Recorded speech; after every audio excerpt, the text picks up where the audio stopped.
Il a reçu le pire héritage du monde entier.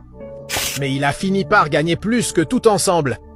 Au début des années 50, au Texas, un petit village perdu entre poussière et vaches maigres, vivait un couple qui avait bâti son ranch. De durs travaux seuls, sans aide ni chance aucune. Ils n'ont pas eu une vie facile, pas même un peu. Pourtant, ils ont élevé 3 fils avec bien peu de choses. Ils espéraient toujours que vive mieux demain.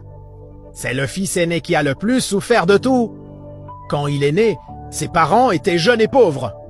Il n'avait qu'un tout petit bout de terre seul.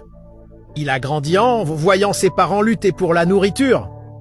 Dès son enfance, il a travaillé avec eux chaque jour.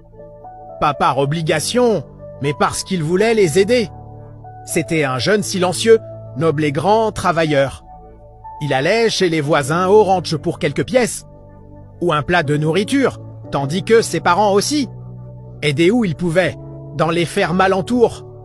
Il a appris à survivre sans jamais se plaindre, à se débrouiller, à gagner sa vie seul et fort. Les cadets, en revanche, ne savaient que rire et jouer.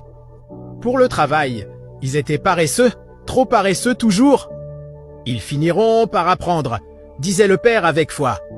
Cette ténacité pleine d'espoir que seuls les vieux connaissent. Mais les années passèrent et ils n'ont rien appris. Le ranch a grandi grâce au fils aîné, tout seul. Il labourait la charrue, semait et arrosait tout. Réparait les clôtures et gardait l'eau comme de l'or. Les cadets aidaient un moment, puis disparaissaient. Dans les rires et les jeux, oubliant le dur travail. Un soir, le soleil se cachait derrière les montagnes.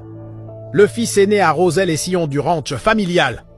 Sa mère s'approcha lentement avec son bâton vieux. Chaque pas était une négociation avec son corps fatigué. « Mon fils, dit-elle d'une voix usée mais douce, tu ne sais pas combien nous te remercions de tout. » Il s'essuya le front et répondit sans hésiter aucunement. « Maman, si je ne travaille pas, qui le fera alors ?»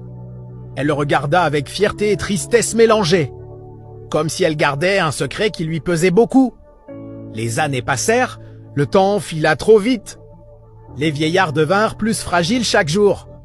Et le fils aîné devint plus fort qu'il n'y paraissait. Il portait le ranch sur ses épaules sans rien dire. Les cadets ont grandi en ayant toute la liberté du monde. Ils n'ont jamais connu la vraie faim, dans leur vie, jusqu'au jour où le père était très voûté de dos. Comme un vieil arbre fatigué de tant d'années passées, la mère n'avait plus de force dans ses mains faibles. Ils appelèrent leurs 3 fils à la table en bois. Le bois craquait comme s'il voulait